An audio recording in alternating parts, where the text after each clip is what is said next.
Guys, it feels like Halloween today. It's been raining and storming since last night. Last night we had a huge thunderstorm, lightning storm. I woke up today, rolled out of bed to the sweet sound of rain and thunder. I was just like, you know what? Why don't today we just film a good old-fashioned reading vlog? I feel like it's kind of been, honestly, a little bit since I've done one of these. So welcome aboard. I have an inkling to now make it like a little spooky. Boo. I also just got this new shirt in the mail, and it feels a little bit like Coraline to me because it has like little star buttons.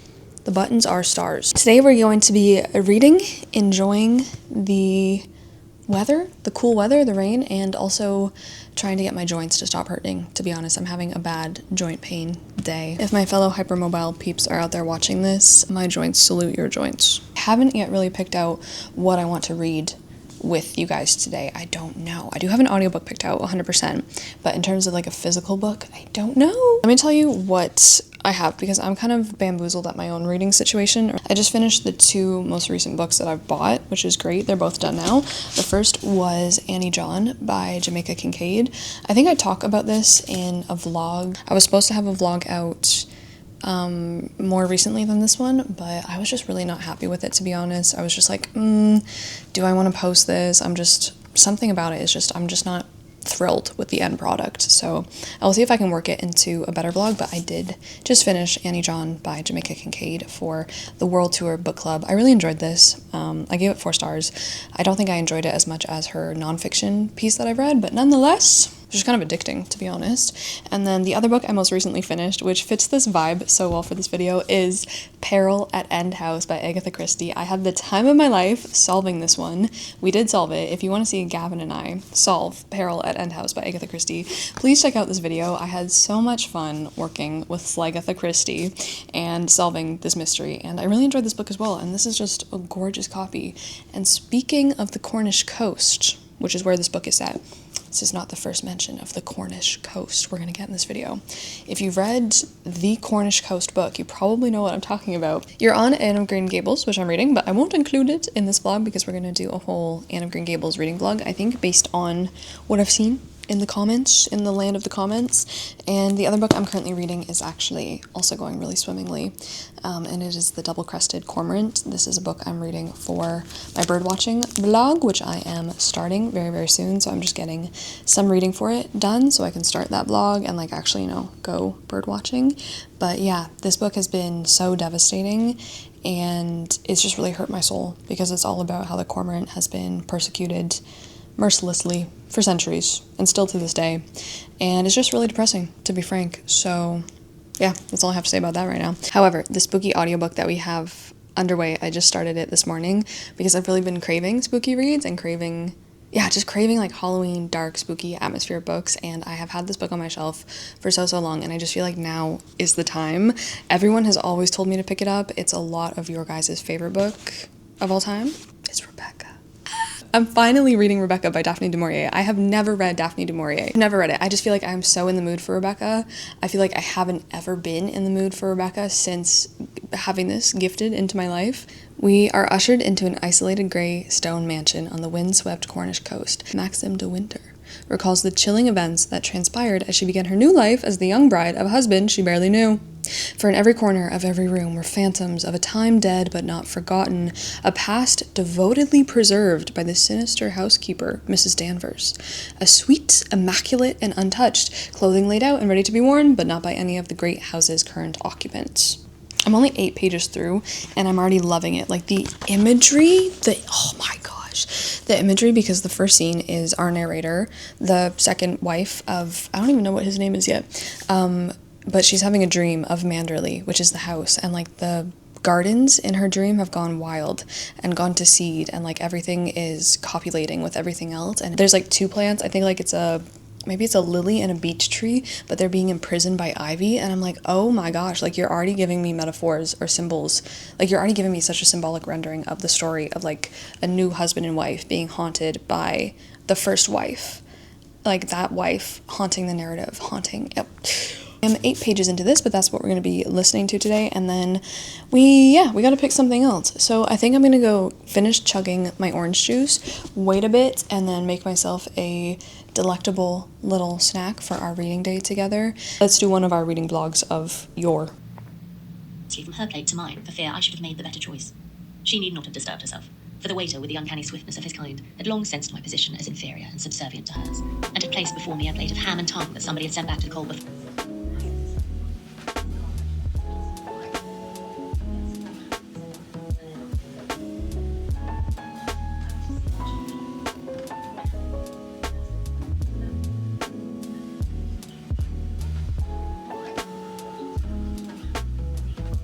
I've done a little bit of listening to Rebecca and I've just made a coffee, and I am getting really annoyed at some of these characters. I really don't know really too much what this is about. All I know about Rebecca is that it's about the specter, I guess, of this dead wife, Rebecca, this dead woman haunting our protagonist. I don't think we know her name yet. Actually, I'm just now realizing we don't know our protagonist's name, but she is staying in Monaco, in Monte Carlo, at a hotel. Their book that begins at a hotel. We learned that she has basically no family. They've all died, and so she has taken a job as a companion in training for an elder lady named Mrs. Oh my god, this is the character that's really annoying me. Mrs. Van Hopper. Mrs. Van Hopper is just, oh my god, she's that character in the Jane Austen novels that you just cannot stand. The blabbermouth who just wants to be the center of attention, a bit narcissistic. She just wants to talk about herself all the time, cause a fuss, and also at the same time tramples over everyone in conversation and has to know and be a part of everyone's business, and it is so irritating. I can't stand her, but this is the woman that our protagonist finds herself a companion to, or rather like she's her employer, so to speak. So they're both staying at this hotel in Monaco for the winter when this man comes to the hotel, and Mrs. Van Hooper is like, oh my god. Or no, I think she's American. She's like, oh my god, that is Maxim de Winter. And our protagonist is like, who? What are you talking about? They have a very embarrassing conversation with him where she tries to just monopolize this very rich man's attention. He hasn't really been seen out in public in a little bit because of some things that have happened. She does make an allusion to the fact that he has lost his wife, and so he's been kind of shut up, I guess, but he is out of Manderley, his huge estate, and he is in Monaco. Eventually, a relationship strikes up between our protagonist and Max. I just really want the best for our protagonist that we're following. I don't even know her name.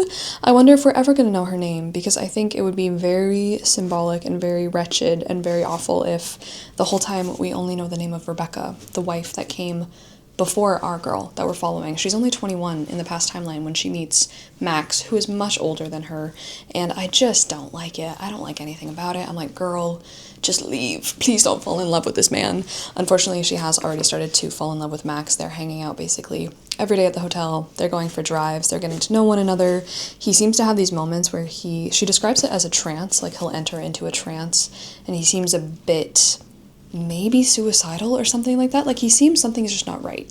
Something is just not right. Like, for example, they took the car driving next to this very steep cliff, and for a second she's like, are we gonna go over? I'm really just upset because this young 21-year-old girl does not have anyone.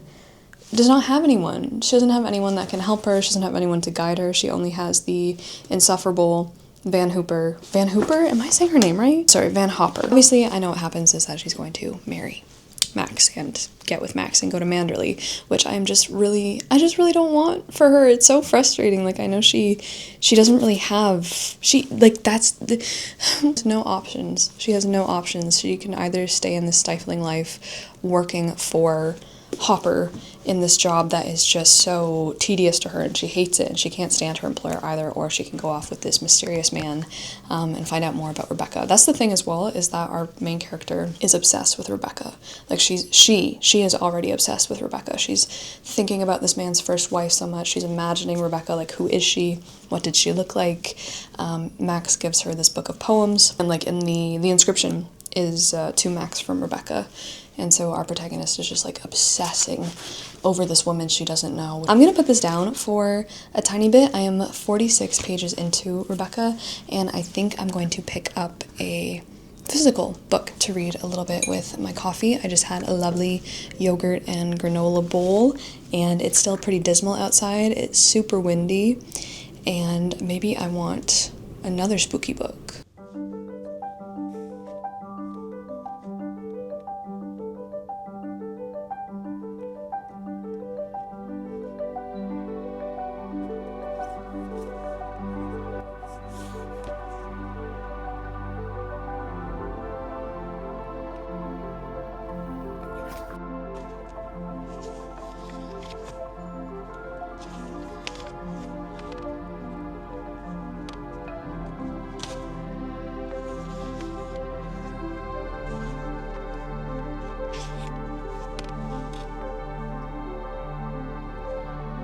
I have a teeny tiny book haul to show you after this because reading, I don't know, just reading Moby Dick, which like isn't really the focus of today's video, but I feel like I'm still talking about it in almost every single video or vlog I film. Reading this book has just, I don't know, somehow given me permission to be so much more interested in the things that I already love and to take such a bigger interest in water and really dive into, pardon the pun, my love for the lakes, which are mentioned, the Great Lakes are mentioned in Moby Dick, and obviously whaling, or more particularly whales, and boats and everything like that. So I do have a small book haul to show you because I got a couple of books, but I've really been looking for somewhere that I could like make a list or make an archive or more so a journal of like this particular subject that I am so interested in, a place to keep all of my books, but also like places I want to visit, things I'm interested in, and I am so excited that I have found this place, but I wanted to take a minute to stop and speak about Things Book because they're sponsoring today's video, and I'm so happy they are because this is fantastic. This is like a digital journal for anything you want to create.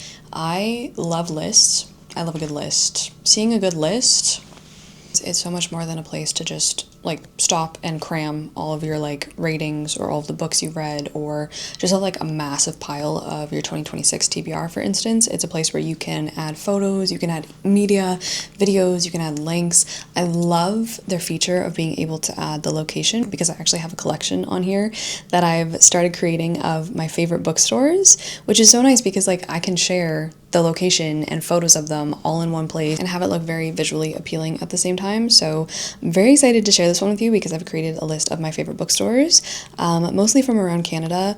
There is one international pick on there. I can add a little review, I can write my notes, I can add my images from the bookstore. However, the collection of posts that I've made that I really wanted to just like talk about and have somewhere that I could store for myself to look back on, because I've been getting so obsessed, like I said, with just the lakes and water and getting so much more interested, and even doing things like thinking about getting a scuba diving certification, stuff like that. This one on my profile is called A Watery World, and it's half TBR, half books I've already read. There's a book on there I'm currently reading, but really this one is just a place for me to store anything and everything I'm interested in reading, mostly right now, at least this summer, at a time when my beloved Snow is not here, and I'm just trying to get so much more interested in the world around me and what the lakes are doing in the summertime. It is so easy to add books to your list. For example, I have another collection of my favorite books from 2026 so far, and yeah, looking at this, I did not put Moby Dick on here yet, so I'm just going to select what collection I want to add the book to. I can either search or scan the barcode of the book, which is really convenient, but of course they are going to have the one and the only big tome. You can add your star rating, you can add quotes. I can see myself adding a whole other collection of places I want to visit, or even, oh my god, even better, places where the books are set. If you guys are looking to create and curate your own digital journal, then I highly recommend downloading Things Book. I will leave a link in my description box, completely free to download, and of course you can follow me and see all my little watery obsessions right now. And I highly recommend checking out my favorite bookstores.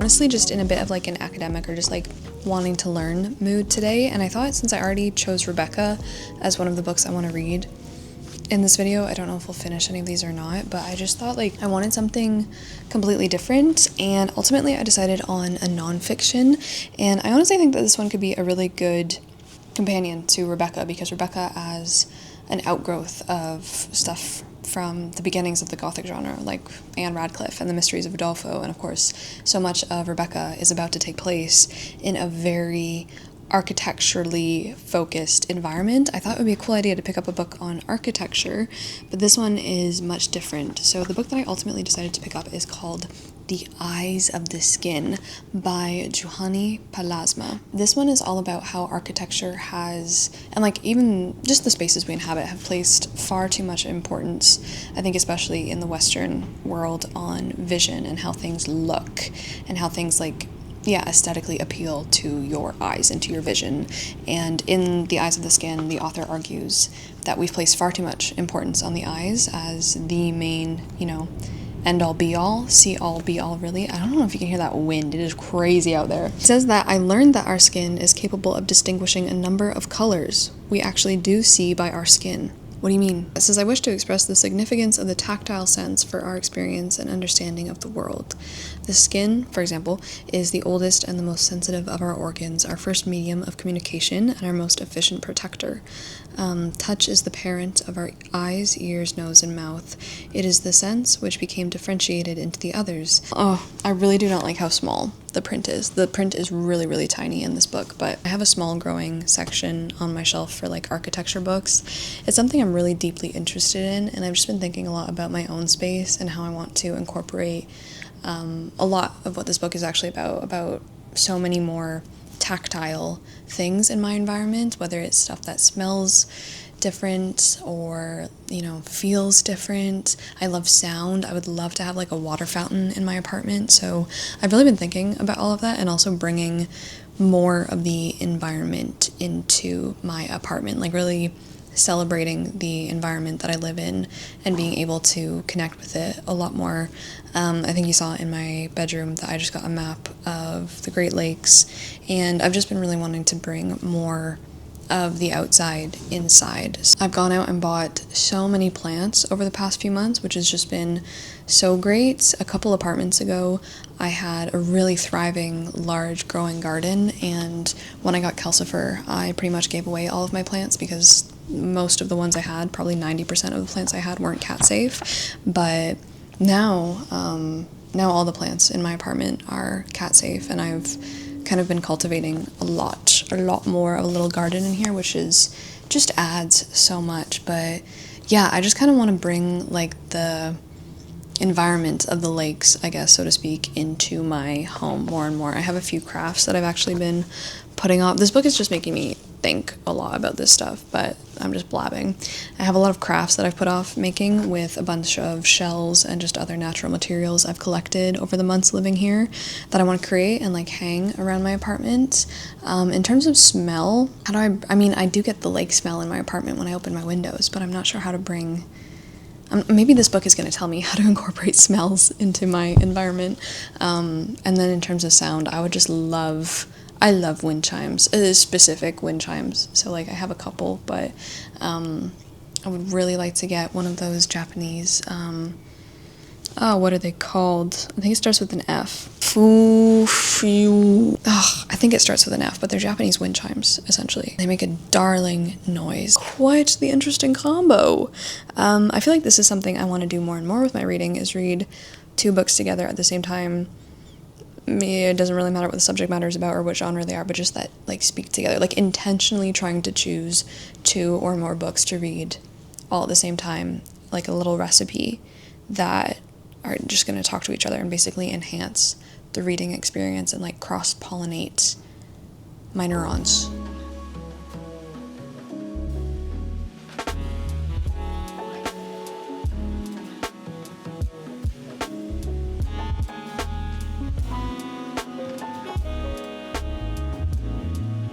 I have made a good amount of progress on both of these books now.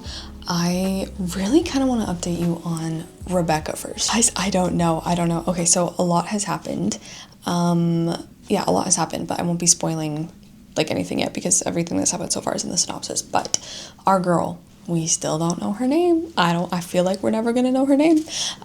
She has just been basically told by her employer, that lady who will not stop yapping, that they need to leave Monaco, like, immediately, and that they're gonna go to New York because of something to do with her family. Obviously, our protagonist is so distraught because she has fallen head over heels for Max. I wish my name was Emma de Winter, okay? To be fair, would I marry this man just so my last name could be de Winter?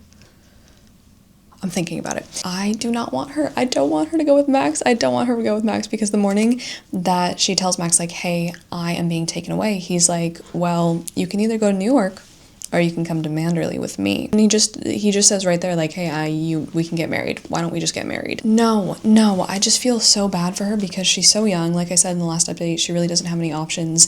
We find out he's 42. Which, like, I know this was normal for the period or whatever, but it's just upsetting. And she's really just backed into a corner, and of course she's fallen in love with Max, and so she's going to choose to go to Manderley. But the way that things are being written about, I think Daphne du Maurier is just doing such a fantastic job at making it. Sorry if you can hear Grendel trying to find more food under his dinner bowl. By the way, Grendel, there's nothing there. You ate it all. I just have my suspicions, obviously, about him because, like, I don't know what's gonna happen. I don't know if this is like a Bluebeard situation. I don't know if Rebecca is the only wife that he's had, or just the last wife that he's had. But it's the scene where they're, like, talking about getting married and stuff. He's like, you can come to Manderley with me. And she says, do you mean you want a secretary or something? No, I'm asking you to marry me, you little fool.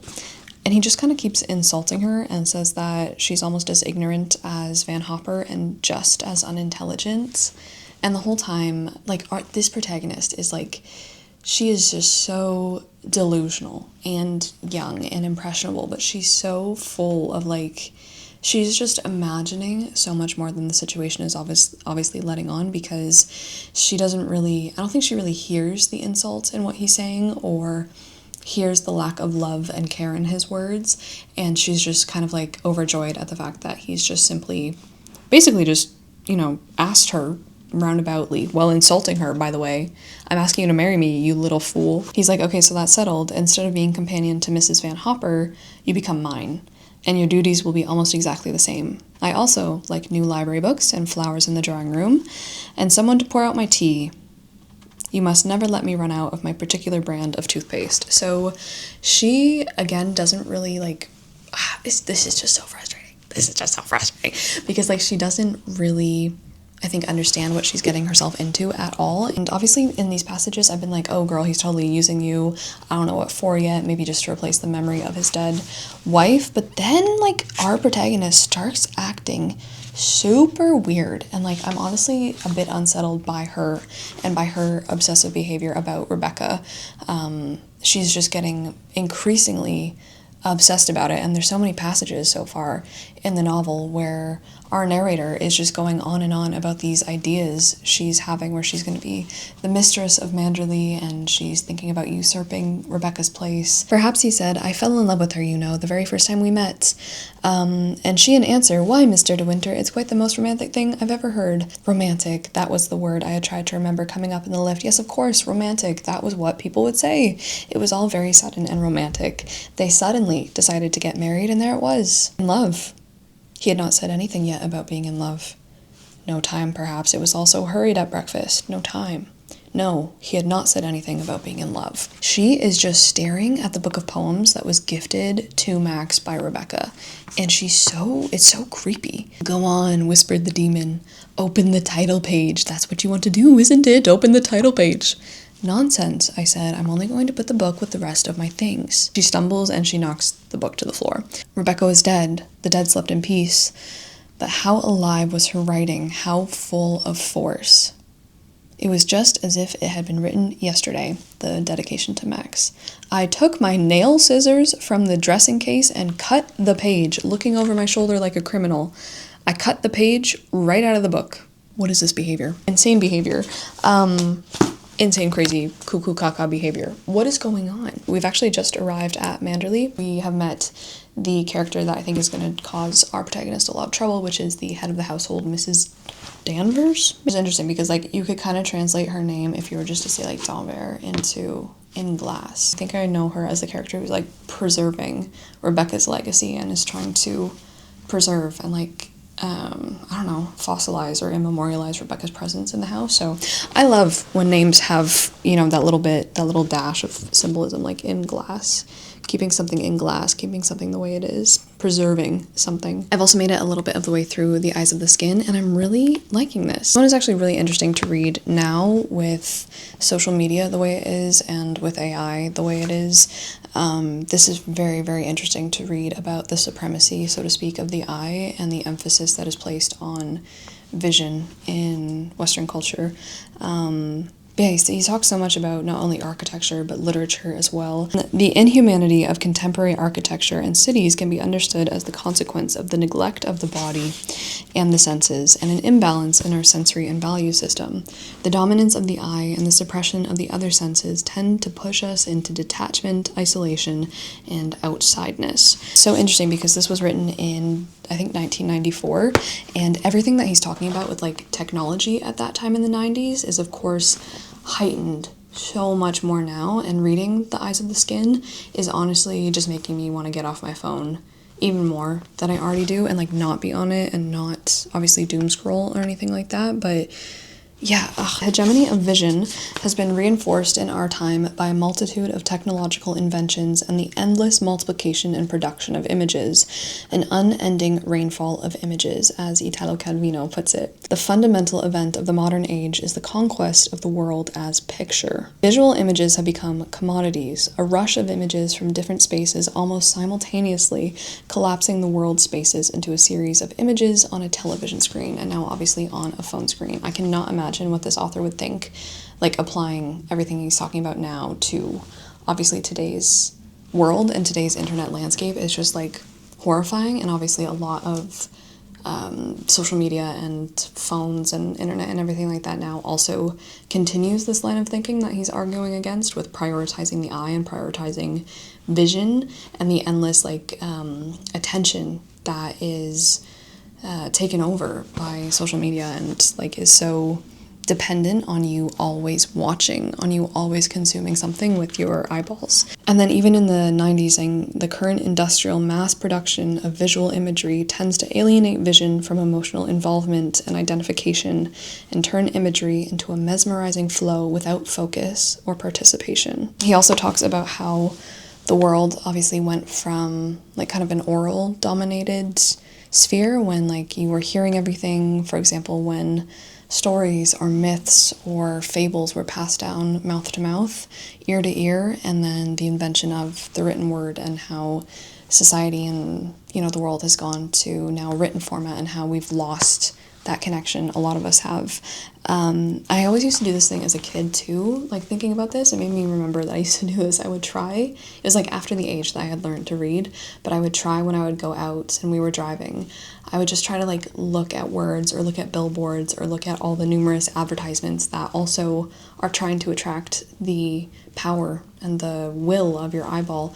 I would try to convince myself that I didn't know how to read or that I couldn't read, or I would try an exercise to make myself forget literacy essentially, and it was of course always impossible. You can't, like, it's so wonderful, but it's also so frightening, because once you've learned how to read, you don't forget it. You're just plagued by it.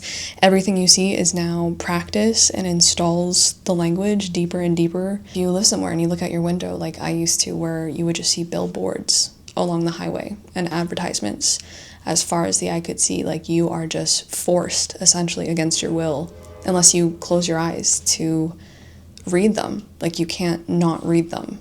Once you look, you've looked, you know what it says.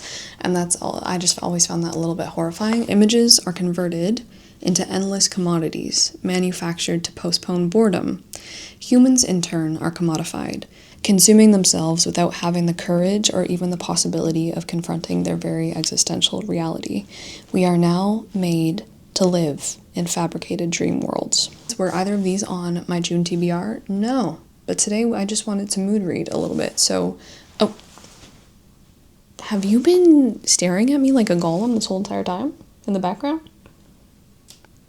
Yeah, I'm gonna take that as a yes. I will now go get ready for the gym. Today I'm doing upper body, which is my favorite, so I am excited.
He's a big guy.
It's like glass.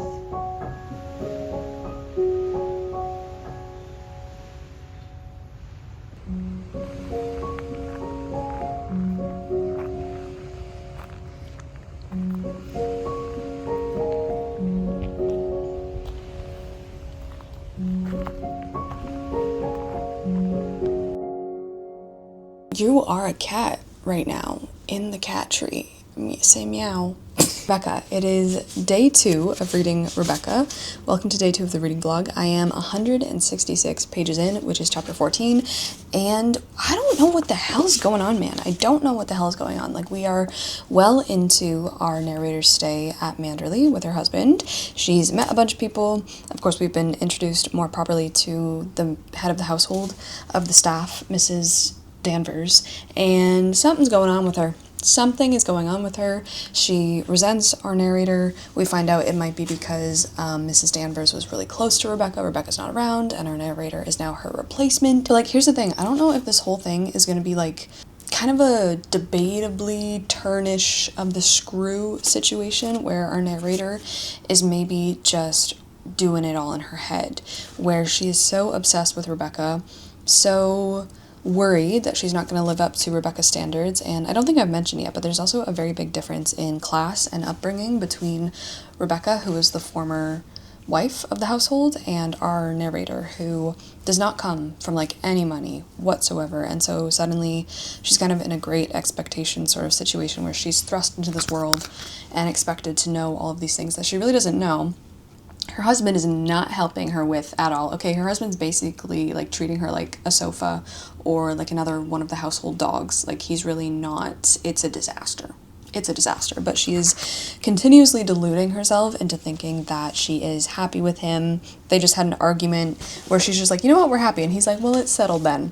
We're happy. We've also learned that Rebecca died drowning after a sailing boat that she would frequently take out on the ocean was capsized and she drowned. However, there's also like a beach on the property with a cottage that she learns was Rebecca's, and that Rebecca would spend a lot of time there, and there just seems to be something weird going on with the cottage. There's also this younger man, I think his name is Ben, and everyone just calls him the idiot. Ben, it's Ben who seems to know something nefarious about Rebecca, because there's really unsettling scenes where our narrator finds Ben in Rebecca's lodge and he's like, please, like, don't put me in an asylum. There was a lady here who threatened to put me in an asylum because I saw something.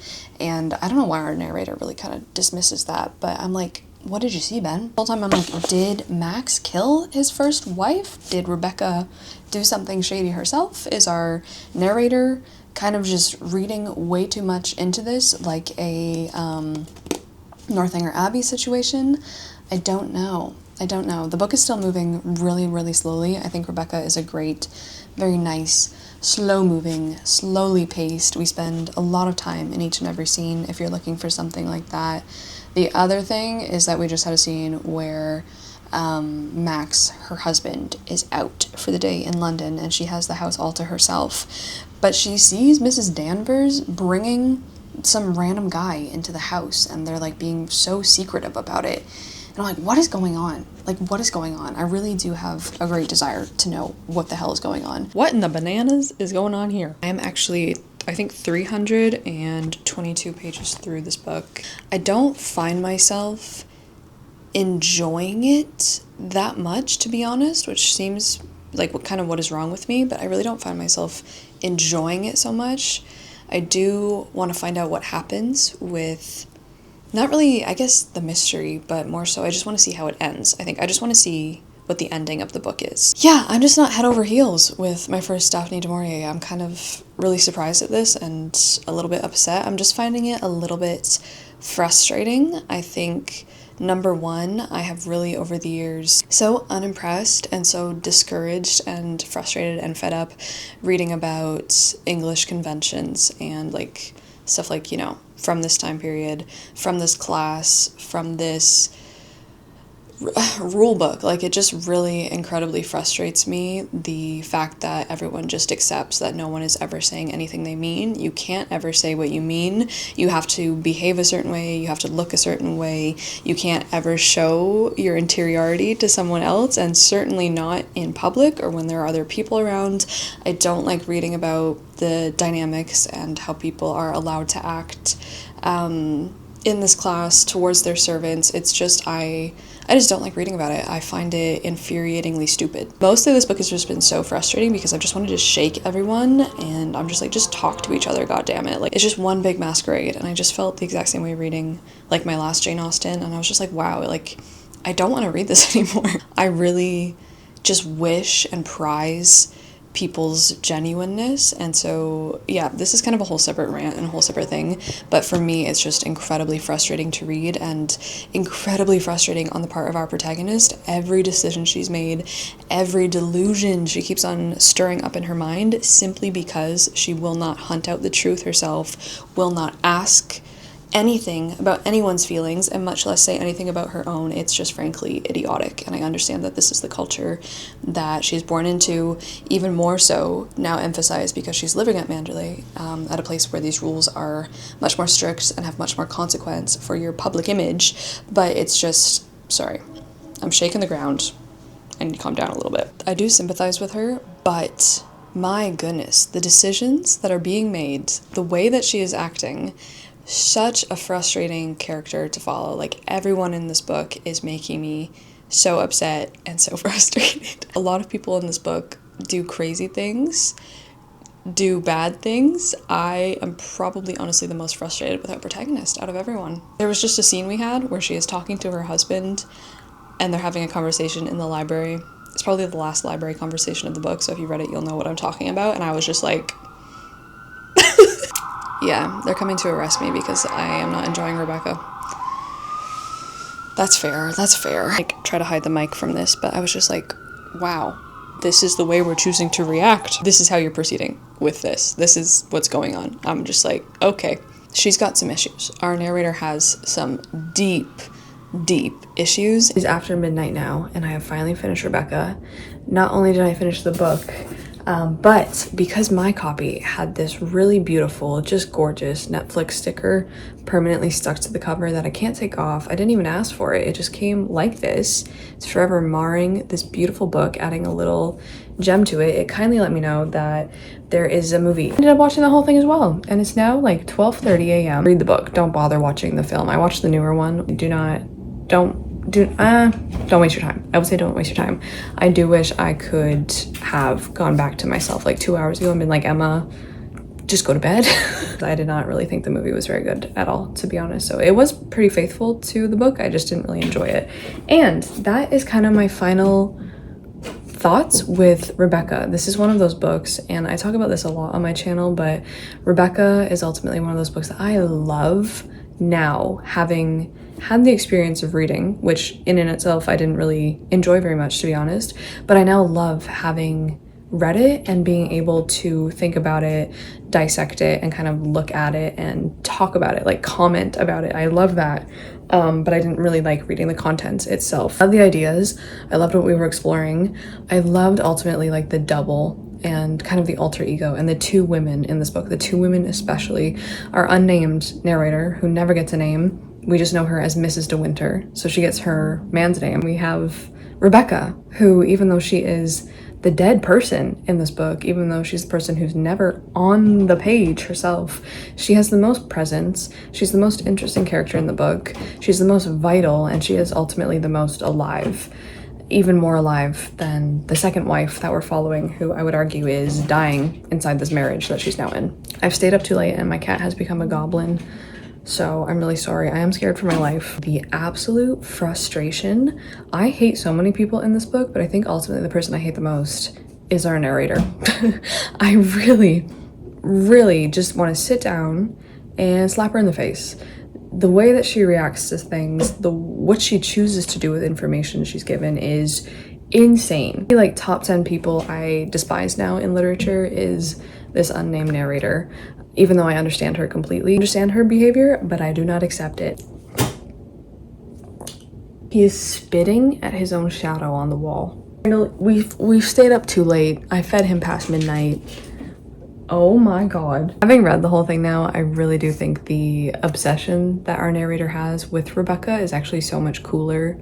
Like now, having read the whole thing and known the whole thing, I think there is a love story in there, and I think it's actually really beautiful, even though it's like dark and twisted and very strained. But I think there is a love story between this young woman that we don't know, this 21-year-old woman that we don't know at all really, except that she is so reserved and shy and willing to be trampled over and willing to fawn, ultimately willing to...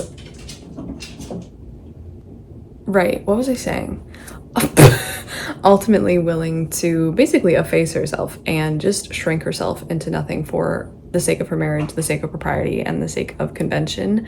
I think there is such a connection and a love story there between her and Rebecca, this woman who at the beginning, when she's like fantasizing and deluding herself into all these things, Rebecca must have been like this. There are so many different Rebeccas in this book. Like there's the Rebecca that the narrator creates her to be. There's obviously Rebecca herself, the way she really was, which we never actually get access to, of course, because Rebecca is dead. She can't speak for herself anymore. She has all these other people speaking for her. We obviously have Mr. De Winter's, Maxim's version of his late wife and the information we get from him on her, which all of them are so clouded by different biases and personas and judgments and motives, shall we say, and it's so interesting. But yeah, I just really felt like there was just a love story there, or a beautiful connection, could have been a beautiful connection between what Mrs. De Winter, the second wife, thinks of Rebecca and what she thinks of herself and who she wants to be. And it speaks so many volumes of what she's projecting, what she thinks. Oh my god, I can't. How am I supposed to give good literary analysis when there's a demon in my bed? It speaks volumes about our narrator, in terms of what she's projecting, what she thinks Rebecca is like, and maybe what she wants to be herself. Obviously, the woman that she wants to be herself is this Rebecca she's built up in her mind. The symbolism is great. Like even the two wings of the house, the east wing and the west wing, and the east wing is where Mrs. De Winter, the new one, is going to be staying, and her room looks out onto the very prim, proper, trimmed and controlled flower garden, whereas Rebecca's room, her rooms in the west wing, looked out onto the ocean. Obviously, the very powerful, untamable ocean. It's great, it's perfect. Like I said, I like now more having finished the book and being able to talk about all these things with you guys, but the experience of like reading the book, which I did via audiobook, by the way, but I just found it really dull. I found a lot of this quite dull and monotonous and dry and stuffy, to be honest. Mostly I just really enjoy how Daphne du Maurier just like tackled a person as like a story and as a narrative, and when they're no longer there to speak for themselves or to exist in the world as themselves and have other people witness them, what other people are now constructing them as, what other people are creating them as, and what other people are portraying them as for different means and purposes. I just thought that was really interesting because we can now never access the thing itself. Obviously, the thing or the person or the event is gone, is obliterated, and you have now only all of these like scraps. What is he doing? Is he starting the shower? Of information around them to basically build up a person. And you as the reader, of course, you're getting bamboozled and misdirected and taken down different avenues along the way. And it's really like, I think your job as the reader to like essentially rescue Rebecca a little bit and like find her through all the murk of what everyone is saying about her. A little bit of a drag path, if you will. I like this, but I did not like really reading it. Now having finished it, I'm like, ooh yeah, I could sit here and talk to someone about Rebecca for 3-4 hours. So it was that kind of book for me. I think I blabbed your ear off. I meant this to be like a short and sweet, old-fashioned reading vlog. I don't think I've ever been good at those. So I think I'm just gonna stop talking here and I'm gonna go play with Grendel now because it's like 12:50. I've stayed up so late past my bedtime. Yeah, I want to say thank you so much for watching. Please let me know if you would like more shorter reading vlogs where I just focus on just kind of hanging out, yapping, and talking about whatever books I have recently picked up. I also want to say thank you to Laura, a viewer who sent me this book years ago. Finally got around to it. I can't believe I read my first Daphne to Maurier now. And yeah, where do I go from here? What do I read next from her? Let me know if you'd like to see more good old-fashioned chill reading vlogs in the future. So thank you guys for hanging out. Thank you so much for watching. I'm gonna go get the hobgoblin out of my bathroom now. Oh,